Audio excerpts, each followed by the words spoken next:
Pension হয়ে গিয়েছে, কিন্তু নগদ টাকা কোথায়? ব্যাংকে দীর্ঘ লাইন, নগদ যুদ্ধের সেই লাইনে সামিল পেনশনাররাও। ভোর থেকে হতে দিয়েও বেশিরভাগ ক্ষেত্রেই প্রয়োজন মতো টাকা পেলেন না সিনিয়র সিটিজেনরা। অ্যাকাউন্টে পড়ে গেছে পেনশন, কিন্তু নগদ টাকা কই? মাস পয়লায় ব্যাংকের লাইনে দাঁড়িয়ে হয়রানি প্রবীণরাও।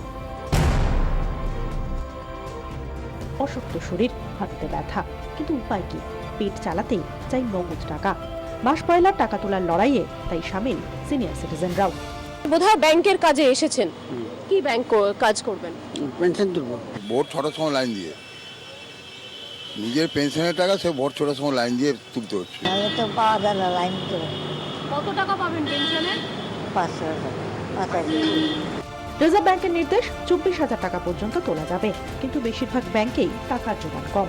তাই দীর্ঘক্ষণ লাইনে দাঁড়িয়েও হতাশ হতে হয়েছে প্রবীণ মানুষগুলোকে। 34,000 না পাওয়া তো উচিত, পেনশনের টাকা কেন কাটবে, দিয়ে তো উচিত। টাকা এসে গেছে, তো ওরা 10,000 টাকা 24,000 টাকা বলেছে, কিন্তু 3 খেপে 10-10-4, ঠিক আছে? তো যেটা পেপারে দিচ্ছে কোনোটাই হচ্ছে না। পাচ্ছি কোথায়? দেখতেই তো পাচ্ছেন অবস্থা কি। আমি আসছি 6:15। কেউ লাইন নিয়েছেন ভোর 3টে, কেউ 6:15। তারপরও টাকা মিলবে কি? সংশয় কাটেনি। 6টা থেকে আজকে তো মাস পয়লা। আমাদের পেনশন তো রিটায়ার লোক, তো কি মনে হচ্ছে পেনশন পাবেন? ওই ভিক্ষা ঝুলের মতন প্রথম দিন 4 দিচ্ছে, কালকে 2 দিচ্ছে, আছে কতদিন জানি না। আনসার পেনশন মোটানোর জন্য এসেছি। স্কুল শিক্ষক ছিলাম, পাবো কি না পাবো তা কোনো নিশ্চয়তা নেই। হয়রানির একই ছবি জেলাতেও। পেনশন তুলতে বাঁকুড়া থেকে আসানসোল ছুটে এসেছেন সুধারানী মুখার্জি। লাইনে দাঁড়িয়েছেন সকাল 7টা থেকে। একই হাল শিলিগুড়ির গীতা বক্সির। স্বামীর অসুস্থতার জন্য প্রতিদিন 3,500 টাকার দরকার। মাস পয়লায় তাই ব্যাংকের লাইনে দুজনেই।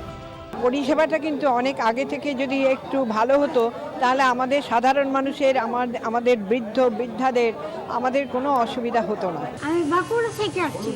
এখানে কি জন্য? আসানসোলে কি জন্য? এখানে ব্যাংকে পেনশন তুলবো। ও এখানে পেনশন আছে নাকি? হ্যাঁ। আচ্ছা, তো কখন বেরোতে হয়েছে বাঁকুড়া থেকে আপনাকে? 4টা। কষ্ট তো হচ্ছে, তবে দেশের জন্য এটুকু মানতে অসুবিধা নেই কোচবিহারের সিনিয়র মানুষগুলোর। যদি দেশের মঙ্গল হয় তাহলে পরে আমাদের কোনো রকম আমরা স্বাগত জানাই। এবছরের ডিসেম্বর পয়লা এভাবেই ব্যাংকের লাইনে দাঁড়িয়েই কাটলো সিনিয়র সিটিজেনদেরও। ব্যুরো রিপোর্ট, 24 ঘন্টা।